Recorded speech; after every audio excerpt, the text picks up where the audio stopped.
Olen Liisa Lumijärvi ja työskentelen kansanedustajan avustajana. Olen myös maatalousyrittäjä.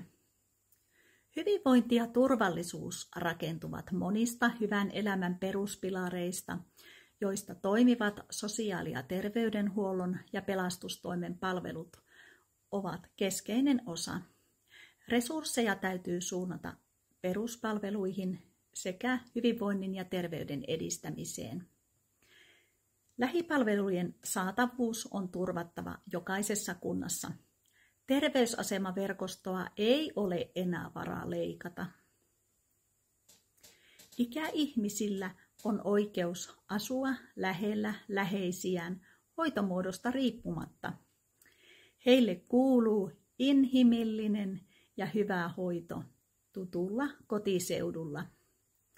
Ympärivuorokautisen hoivan paikka täytyy löytyä, kun sille tulee tarvetta.